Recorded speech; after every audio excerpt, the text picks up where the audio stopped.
మీద పిటిషన్ దాఖలైంది నాంపల్లి కోర్టులో.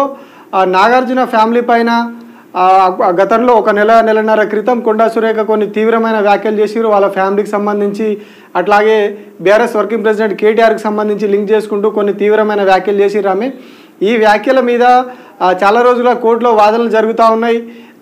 నాగార్జున ఏదైతే పిటిషన్ వేసిరో క్రిమినల్ డిఫమేషన్, క్రిమినల్ పరువు నష్టం ఏదైతే దాఖలు చేసిరో నాంపల్లి కోర్టులో, ఆ కేసుకు సంబంధించి కోర్టు కేసు టేకప్ చేసింది. ఆ తర్వాత నాగార్జునతో పాటు ఆ కేసులో సాక్షులుగా ఉన్నటువంటి వాళ్ళ కుటుంబ సభ్యులు కావచ్చు ఇతర వ్యక్తుల స్టేట్మెంట్ కూడా అందరిది కోర్టు గతంలో నమోదు చేసింది. సో ఆ తర్వాత ఒక 2 సార్లు హియరింగ్ అయింది, ఆ తర్వాత వాయిదా పడిపోయింది. సో ఇవాళ ఆ కోర్టు ఏదైతే నాగార్జున వేసినటువంటి అలిగేషన్స్ ఉన్నాయో కొండా సురేఖ మీద ఏవైతే తాను అభియోగాలు నమోదు చేసిరో, కొండా సురేఖ తన మీద తన కుటుంబం మీద ఎలాంటి వ్యాఖ్యలు చేసిరు, ఎంత దుర్మార్గమైన నీచమైన వ్యాఖ్యలు చేసిరు అనేది ఆయన డిజిటల్ ఎవిడెన్స్తో సహా కోర్టుకు సమర్పించిరు. వీడియోలు కావచ్చు, అట్లాగే వివిధ పత్రికా మాధ్యమాలు కావచ్చు, మీడియా మాధ్యమాల్లో వచ్చినటువంటి న్యూస్ క్లిప్పింగ్లకు సంబంధించినటువంటి లింకులు కూడా వాళ్ళు కోర్టుకు సమర్పించడం జరిగింది. సో ఇవన్నీ పరిశీలించి పరిగణలోకి తీసుకున్న కోర్టు ఇవాళ కొండా సురేఖకు సమన్లు ఇష్యూ చేసింది. డిసెంబర్ 12వ తారీఖున వ్యక్తిగతంగా కోర్టుకు హాజరు కావాలి అని చెప్పి ఆదేశించింది కోర్టు. సో ఖచ్చితంగా కోర్టుకు హాజరు కావాల్సిందే అని చెప్పి కూడా కోర్టు చెప్పినట్టుగా తెలుస్తూ ఉంది. అంతేకాదు ఆమె మీద క్రిమినల్ కేసు నమోదుకు కూడా కోర్టు ఆదేశించినట్టుగా చెప్తా ఉన్నారు. అంటే ఏదైతే ఇప్పటి వరకు వాదనలు జరిగినాయి, అసలు ఇందులో నిజం ఎంత, ఏమున్నాయి, ఆధారాలు ఏమున్నాయి అనేది ఇప్పటివరకు వాదనలు జరిగినాయి. కానీ ఇప్పుడు కోర్టు ఒక క్లారిటీకి వచ్చింది. ఆమె చేసిన వ్యాఖ్యలు చట్ట విరుద్ధంగా ఉన్నాయి, ఆయన ప్రతిష్టను దెబ్బతీసేలాగా ఉన్నాయని చెప్పేసి కోర్టు కూడా ఒక క్లారిటీకి వచ్చినట్టుగా తెలుస్తూ ఉన్నది. ఎందుకంటే వీళ్ళు దానికి సంబంధించినటువంటి ఆధారాలన్నీ కూడా కోర్టుకు సమర్పించారు. ఏవైతే ఆమె ఆ రోజు బాపు ఘాట్ దగ్గర కావచ్చు మరొక చోట 2-3 సార్లు ఆ రోజు ఆ వ్యాఖ్యలు చేసిరు సమంత విషయంలో, అట్లాగే నాగ చైతన్య వాళ్ళ విడాకులకు సంబంధించి, అందులో నాగార్జున ప్రమేయానికి సంబంధించి అందులో కేటీఆర్ పేరు కూడా తీసుకొచ్చి, సో ఇట్లా ఆమె చాలా ఒక వల్గర్గా, ఒక రకంగా చెప్పాలంటే చాలా వల్గర్గా కామెంట్ చేసిర్రు. అసలు ఏ కుటుంబంలో కూడా అట్లాంటివి జరగవు, కానీ ఆమె అట్లా జరిగింది, ఇది వాస్తవం అని చెప్పేసి ఆమె ఒక మంత్రి స్థాయిలో ఉండి, అది కూడా ఒక మహిళ అయి ఉండి, ఒక మహిళ అందులోనూ రాష్ట్ర మంత్రి అయి ఉండి, ఒక జాతీయ పార్టీ సంబంధించినటువంటి నాయకురాలు ఆమె. అట్లాంటి వ్యక్తి ఇంకొక మహిళ మీద ఇంకొక మహిళకు సంబంధించి ఇట్లాంటి వ్యాఖ్యలు చేశారు. సో దీన్ని నాగార్జున చాలా సీరియస్గా తీసుకున్నారు. ఆయన ఆ రోజు ఆ ఘటన జరిగిన రోజు ఆమె మాట్లాడిన రోజు సిటీలో లేరు, కానీ నెక్స్ట్ డేనే ఎప్పుడైతే ఆయన హైదరాబాద్కి వచ్చిరో రాగానే కోర్టులో ఆమె మీద పరువు నష్టం దావా దాఖలు చేసిరు, ఆమె మీద పరువు నష్టం పిటిషన్ వేసిరు, కోర్టు కూడా టేకప్ చేసింది. సో అప్పటి నుంచి ఇదంతా జరుగుతూ ఉన్నాయి, వాదనలు, స్టేట్మెంట్ రికార్డ్ చేయడం, ఇదంతా జరుగుతూ ఉంది. సో ఇప్పుడు ఇంకొక ఈ కేసులో ఒక కీలక అడుగు పడిందని చెప్పాలి. ఇప్పుడు ఇవాళ జరిగినటువంటి అప్డేట్తో కొండా సురేఖ విషయంలో ఏవైతే సమన్లు ఇవ్వడం, ఆమెకి 12th రోజు డిసెంబర్ 12th రోజు విచారణకు రావాలని చెప్పడం, అట్లాగే క్రిమినల్ కేసు కూడా ఆమె మీద నమోదు చేయాలని చెప్పినట్టుగా చెప్తా ఉన్నారు. సో ఈ మొత్తం ఎపిసోడ్లో ఇప్పుడు ఈ యొక్క కేసులోనే ఆమె మీద ఇదంతా జరుగుతూ ఉన్నారు. సో నెక్స్ట్ కేటీఆర్ వేసినటువంటి క్రిమినల్ డిఫమేషన్ కేసు కూడా ఉన్నది. సో అందులో కూడా ఏం జరుగుతుంది అనేది ఇప్పుడు ఇంట్రెస్టింగ్గా మారింది. ఎందుకంటే ఈ కేసులో ఆల్రెడీ ఆమె మీద క్రిమినల్ చర్యలకు ఆదేశించినట్టుగా తెలుస్తూ ఉన్నది. సో నెక్స్ట్ సేమ్ ఏదైతే ఇదే కేసులో కేటీఆర్ పేరు కూడా తీసుకున్నారు కాబట్టి ఆయన కూడా సపరేట్గా ఒక క్రిమినల్ డిఫమేషన్ కేసు వేసారు. ఆమె క్షమాపణలు చెప్పాలి అని చెప్పి కేటీఆర్ ఫస్ట్ ఒక నోటీస్ పంపించారు, మామూలుగా లీగల్ నోటీస్ పంపించారు. బట్ ఆమె ఎక్కడ కూడా క్షమాపణలు చెప్పలేదు, చెప్పబోనని కూడా చెప్పారు. అట్లాగే మళ్ళీ కూడా కామెంట్స్ చేసిరు దానికి సంబంధించి. కాబట్టి ఆయన కూడా ఒక క్రిమినల్ డిఫమేషన్ కేసు వేసిరు, కోర్టుకు హాజరై దానికి సంబంధించినటువంటి పూర్తి స్టేట్మెంట్ రికార్డ్ చేసిరు, సాక్షులు కూడా అందులో తమ స్టేట్మెంట్ రికార్డ్ చేశారు. సో ఈ ప్రాసెస్ కూడా కంప్లీట్గా దాదాపుగా పూర్తయింది, అందులో కూడా వాదనలు జరుగుతూ ఉన్నాయి. సో నెక్స్ట్ కేటీఆర్కి సంబంధించినటువంటి పిటిషన్లో కూడా ఇదే పరిణామాలు జరగబోయే అవకాశాలు కనిపిస్తూ ఉన్నాయి. అందులో కూడా కొండా సురేఖ మీద క్రిమినల్ కేసు నమోదయ్యే అవకాశాలు కనిపిస్తూ ఉన్నాయి. ఎందుకు అంటే ఆమె చేసిన మాటల తీవ్రత, ఆ వ్యాఖ్యల తీవ్రత ఆ స్థాయిలో ఉన్నది. ఒక మహిళ అయి ఉండి, మనం ఎప్పుడే చెప్పుకున్నాం, ఒక మహిళ, అది కూడా ఆమె కూడా ఒక మంత్రి అయి ఉండి ఇంకొక మహిళ గురించి, ఇంకొక కుటుంబం గురించి, అందులోనూ నాగార్జున దాదాపు అంతర్జాతీయ స్థాయిలో పేరున్నటువంటి నటుడు, ఒక ప్రొడ్యూసర్ కావచ్చు, చాలా పేరు ప్రఖ్యాతులు ఉన్న వ్యక్తి. ఇంకొక వైపు సమంత కూడా దాదాపు దేశవ్యాప్తంగా చాలా లాంగ్వేజ్లో ఆమె సినిమాల్లో నటిస్తూ ఉన్నది, బాలీవుడ్లో కావచ్చు, ఇతర తమిళంలో కావచ్చు, ఇలా చాలా భాషలో సినిమాల్లో నటిస్తూ ఉన్నది. వాళ్ళ ఫ్యామిలీ కూడా, ఆమె కూడా చాలా పేరు ప్రఖ్యాతులు ఉన్నాయి. గతంలో ఆమె నాగార్జున ఫ్యామిలీలో ఉండొచ్చు, బట్ ఇప్పుడు విడాకుల తర్వాత ఆమె బయట ఉన్నా కానీ ఆమెకు బయట ఫేమ్ ఉంది. ఆమె జాతీయ స్థాయిలో నటిగా పేరున్నది ఆమెకు. అట్లాంటి పేరు ఆమె వ్యక్తి పేరు కూడా ఆమె ఇప్పుడు తీసుకున్నా ఉన్నారు. విడాకులై కూడా చాలా రోజులు అవుతా ఉన్నది. ఆమె సపరేట్గా ఉన్నారు, నాగ చైతన్య సపరేట్గా ఉన్నారు, ఆయన ఇంకొక పెళ్లి కూడా చేసుకోబోతా ఉన్నారు. కానీ ఇట్లాంటి టైంలో నాగార్జున ఆమెను ఒక పని కోసం ఆమెను ఒత్తిడి తీసుకొచ్చిండు, ఆమె వెళ్ళలేదు, అందుకే విడాకులు జరిగినాయి అన్నట్టుగా కొండా సురేఖ మాట్లాడారు. సో ఇదంతా కూడా ఇందులో ఎక్కడ కూడా వాస్తవాలు లేవు. ఇదంతా కూడా తమ కుటుంబ ప్రతిష్టను దెబ్బతీయడానికి దురుద్దేశపూర్వకంగా ఆమె మాట్లాడిందని చెప్పేసి అటు నాగార్జున కూడా ఆరోపించారు. దాని మీద కోర్టుకు వెళ్ళారు. ఇటు ఇదే అంశం మీద కేటీఆర్ను కూడా ఇందులోకి లాగిరు. ఆమె కేటీఆర్ పేరును కూడా తీసుకున్నారు. సో ఆయన కూడా ఒక క్రిమినల్ డిఫమేషన్ కేసు వేసారు.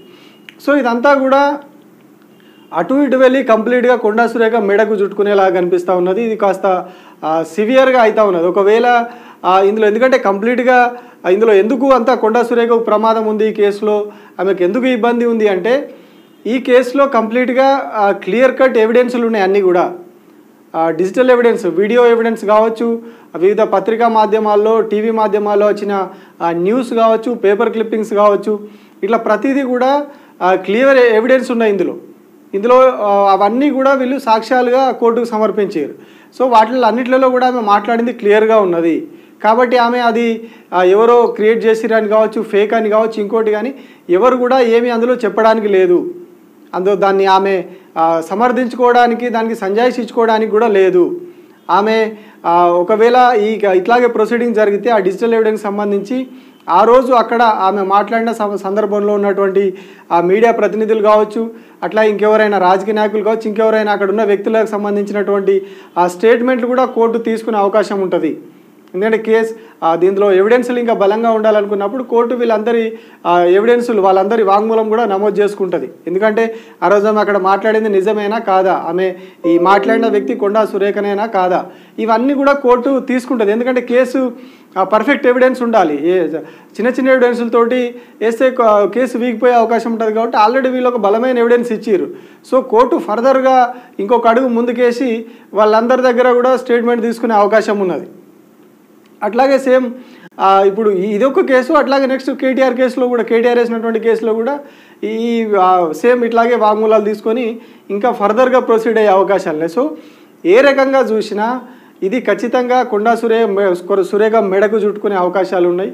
ఇది ఒక క్రిమినల్ కేసు, అట్లాగే పరువు నష్టం కేసు. కాబట్టి ఒకవేళ ఇందులో నేరం రుజువు అయితే అంటే ఎన్ని రోజులు పడుతుంది, హియరింగ్స్ కావచ్చు, ఇవన్నీ కూడా నడుస్తూ ఉంటాయి, ట్రయల్ నడుస్తూ ఉంటుంది. సో ఇదన్నీ నడిచి ఒకవేళ నేరం రుజువు అయితే నిజంగానే కొండా సురేఖ ఈ వ్యాఖ్యలు చేసిరు అని చెప్పి ఇదంతా నేరం రుజువు అయితే ఖచ్చితంగా ఆమె పదవికి కూడా ప్రమాదం వచ్చే అవకాశం ఉన్నది. ఇప్పటికీ అసలు ఆమె వ్యాఖ్యలు చేసిన తర్వాతనే మంత్రి పదవి నుంచి తొలగిస్తారని ఒక ప్రచారం జరిగింది. కానీ ఎక్కడ కూడా కాంగ్రెస్ పార్టీ ఆమె పదవిని తొలగించే దిశగా చర్యలు తీసుకోలేదు.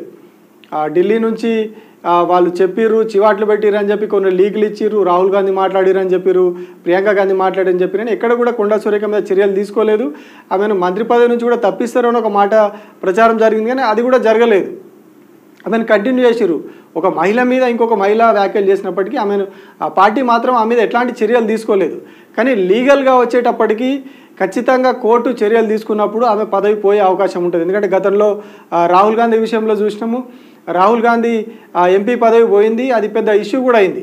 ఎంపీ పదవి కోల్పోయి అధికారిక నివాసాన్ని కూడా ఖాళీ చేసి వెళ్ళిపోవాల్సిన పరిస్థితి వచ్చింది రాహుల్ గాంధీకి, ఎంపీగా ఉన్నటువంటి రాహుల్ గాంధీకి.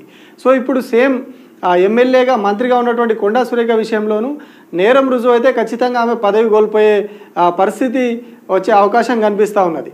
ఇందులో ఇంకొక ఆప్షన్ ఉంటుంది, కొండా సురేఖ క్షమాపణలు చెప్పొచ్చు కోర్టుకు వెళ్ళి, ఆమె బయట చెప్పలేదు.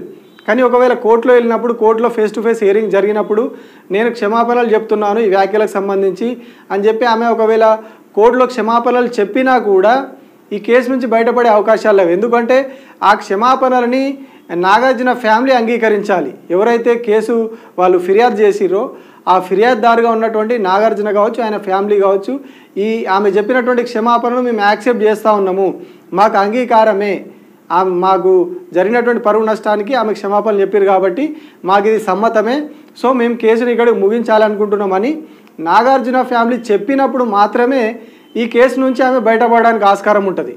లేదు ఆమె క్షమాపణలు చెప్పినా కూడా చర్యలు తీసుకోవాల్సిందే, చట్టపరంగా ఆమె చర్యలు తీసుకోవాల్సిందే, మాకు ఆ క్షమాపణతోని మాకు జరిగిన నష్టానికి అది భర్తీ కాదు, ఆ నష్టం భర్తీ కాదు అని చెప్పి నాగార్జున ఫ్యామిలీ భావించినప్పుడు ఖచ్చితంగా ఫర్దర్గా క్రిమినల్ ప్రొసీడింగ్స్ జరుగుతాయి. ఆ నేరం రుజువైనప్పుడు జరగాల్సిన ప్రొసీడింగ్ జరుగుతాయి, ఆ చర్యలు ఉంటాయి, ఆమె పదవిని కూడా కోల్పోయే ప్రమాదం ఉన్నది. సో ఇది ఒక కేసులోనే. నెక్స్ట్ అటు కేటీఆర్ వేసిన కేసు కూడా ఉన్నాయి. సో ఇప్పుడు ఏదైతే కోర్టు ఈ కేసును పరిగణలోకి తీసుకొని ఆమెకు సమన్లు ఇవ్వడం వల్ల సో నెక్స్ట్ కేసు కూడా ఇదే స్థాయిలో ఉండబోతోంది. ఓవరాల్గా కొండా సురేఖకు భవిష్యత్తులో పదవి ముప్పు ఉందనేది అయితే ఇప్పుడు కోర్టులో జరుగుతున్నటువంటి పరిణామాలు, ఈ కేసులో జరుగుతున్నటువంటి పరిణామాలను బట్టి చూస్తే తెలుస్తూ ఉన్నది. సో మరి ఆమె దీని మీద ఎట్లా స్పందిస్తారు, ఏం చేస్తారు? ఎందుకంటే గతంలోనే మేము లీగల్గానే కొట్లాడతాము, ఇట్లాగే అంటే కేటీఆర్ విషయంలో వ్యాఖ్యల విషయంలో వచ్చినప్పుడు నేను ఇట్లాగే మాట్లాడతాను, బరాబర్ మాట్లాడతానని చెప్పి కూడా ఆమె మాట్లాడే సందర్భం ఉంది. సో మరి ఈ క్రిమినల్ ప్రొసీడింగ్స్ విషయంలో ఫర్దర్గా ఇంకొక అడుగుబడిన సమయంలో ఆమె ఎట్లా వ్యవహరిస్తారు, ఏం మాట్లాడతారు, దీని మీద ఏం సంజాయిషి ఇచ్చుకుంటారు అనేది చూడాలి. ఇప్పటివరకు అయితే ఆమె ఎట్లాంటి స్పందించలేదు, ఏం మాట్లాడలేదు దాని మీద. సో ఫర్దర్గా వాళ్ళు డిసెంబర్ 12న ఆమె కోర్టుకు హాజరు కావాల్సి ఉంది.